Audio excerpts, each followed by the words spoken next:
चौटाला के परिवार में एक बात पहले ये भी आई थी, लोहा टाटा का छोरा जाटा का, तो इस तरह के विचारधारा रखने वाले हैं वो। देखो ऐसा है कि उनके पीछे मैं नहीं जाऊंगा, उनका कोई वजूद नहीं है, अजूल फजूल बातें करते हैं, ना उनसे कोई विकास का लेना देना है, ना कुछ बातें, इन बातों में कुछ दम नहीं है। अभय सिंह चौटाला छत्तीस बिरादरी का नेता है और हम उसको नेता मानते हैं, वो कभी जात पात की राजनीति नहीं करते। लोगों ने 10 साल कांग्रेस का राज देखा, कांग्रेस से दुखी होकर के भाजपा की सरकार बनी। अब भाजपा की सरकार बनी थी पहले 5 वर्ष, उससे लोग परेशान थे और उसको बदलना चाहते थे जी, इसलिए भाजपा 40 सीट पे आ गई थी। 10 ऐसे जीते हुए थे जो कहते तो ये थे भाजपा को सत्ता से दूर रखें, लेकिन सत्ता में शामिल होकर के 4.5 वर्ष तक प्रदेश को लूटते थे। वो लूट और झूठ की दुकान भी बंद हो गई जी। अब की बार भूपेंद्र सिंह हुड्डा ने कहीं भाजपा से इस बात का डर और भय मान करके कि कल को चलते चुनाव में तुझे उठा करके अंदर ना दे दे, इसलिए उनके मुताबिक टिकटें बंटवाई कांग्रेस की और उनके इशारे पे चल करके अपने ही लोगों को, अपने ही लोग खड़े करके बगावती और भाजपा की मदद करती। आज लोग भाजपा से दुखी है, परेशान है, धर्म मजहब और जात पात के नाम की राजनीति करने वाले लोगों को सबक देना चाहते हैं।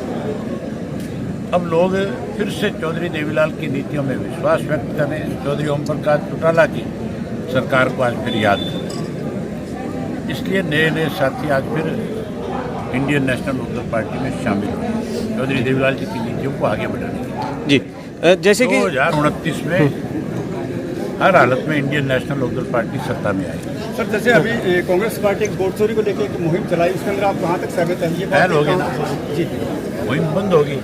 बिहार के लोगों ने करारा जवाब दिया, वोट चोरी नहीं हो रहा जी, कांग्रेस का दिवालिया पिट।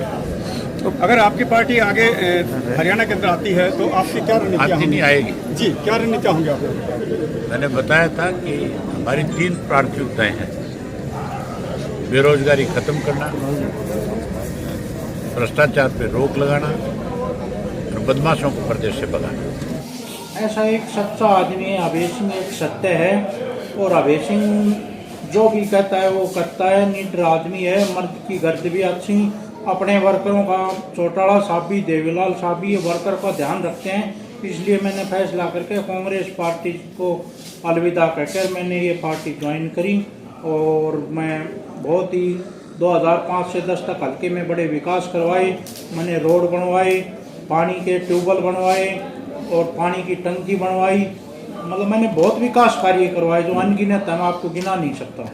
क्या कांग्रेस में भी तो बहुत लंबे समय से आप रहे थे उस टाइम पे, तो अब ऐसा क्या हुआ कि आपको ये ऐसा है, कांग्रेस पार्टी में हमने बहुत दिन तक किए, लेकिन कांग्रेस पार्टी है वो अपने वर्कर को अनदेखी करती है, ज़्यादा पैसे वालों को महत्व देती है, और मैं तो ये कहूँगा कभी आने वाला टाइम है वो अभय चौटाला का टाइम है, और ये अभय चौटाला 2029 में सरकार बनाएंगे और आगे हम इन्हीं के साथ मिलकर कंधे से कंधा मिला के चलेंगे। क्या आपको लगता है कि अभय चौटाला जी की सरकार बनने के बावजूद आप इस क्षेत्र के अंदर विकास कार्य करवा सकेंगे?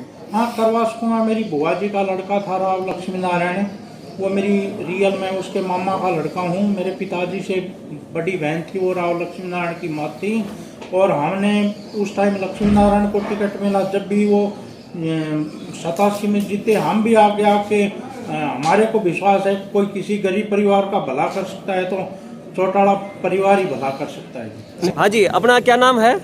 मेरा नाम पवन यादव है। कहाँ से हो? गांव सीमा है। अच्छा, आज आपने इनेलो ज्वाइन की है? हाँ जी। पहले तो आप दूसरी पार्टी में थे? पहले जब बीजेपी में थे। कब से ज्वाइन कर रखी थी आपने बीजेपी? बीजेपी जी 2014 से है। और ऐसा क्या हुआ कि आपको पार्टी चेंज करनी पड़ी? जी हुआ नहीं, बस यूथ की एक आवाज़ है, हाँ, आम नागरिक की एक आवाज़ है। कहीं भावना में तो नहीं बह गए कि और लोग ज्वाइन कर रहे हैं? नहीं है, कोई वो नहीं है, अपनी मन से दिल से ज्वाइन किए इन्हें लोग। ऐसा क्या दिखा आपको इनेलो में कि आप इनेलो की तरफ आ गए? देखो जी, दिखना क्या है कि 2014 से बीजेपी के साथ थे, ठीक है, ऐसा कुछ लगा नहीं। हाँ हाँ। आज एक आवाज़ बन रही है यूथ की, इसलिए हमने भी इनेलो को एक सहयोग दिया है। नहीं, बीजेपी भी पिछली 3 योजना से बीजेपी की पार्टी बनती आ रही है पूरे हरियाणा के अंदर और बाहर भी, तो उसके अंदर आपको कहाँ कमियां लगी कि आज आपने उस पार्टी को छोड़ के दूसरी पार्टी ज्वाइन की? देखो जी, कमियां तो यही है कि कार्यकर्ता की थोड़ी सी पूछ नहीं है। मैं सुनती नहीं है, पूछती नहीं है। तो बाकी तो वैसे तो भाई अपने अपने हिसाब से तो सब पार्टियां काम करती हैं, तो यही है, और तो कोई खास बात है नहीं। आपका क्या नाम है? दीपक यादव है जी, आप कहाँ से हैं? सीमा से। अच्छा, आपने अपने दोस्त के साथ में ज्वाइन की है इनेलो, तो कैसा लग रहा है अब? बहुत बढ़िया लग रहा है जी। ये है ना कि बीजेपी में हम भी थे हाँ। काफी दिनों से, काफी 3 योजना हो गई बीजेपी के साथ थे, जी जी। कोई काम नहीं हो रहा, ठीक है ना, तो कोई पूछता। वोटों के टाइम पे तो कार्यकर्ताओं को बहुत पूछ होती है, बाद में कोई किसी को नहीं पूछता। आप कौन तो कहाँ पड़ा कोई है। भी रैली होती थी, कभी भी काम होता था, गाड़ी ले लेके जाते थे, भर भर के जाते थे। बहुत गाड़ियां गई है, यूथ अपने साथ बहुत था, ठीक हाँ। है। अब आगे तन मन से काम करेंगे, नैलो के लिए करेंगे। बहुत बढ़िया पार्टी है, इनकी एक बड़ी आवाज है। कहीं आपने बीजेपी से नौकरी तो नहीं मांग ली? नहीं नहीं, कोई नौकरी नहीं मांगी है। अच्छा, हाँ। नौकरी नहीं मांगी और ना ही उन्होंने दी। हाँ। ठीक।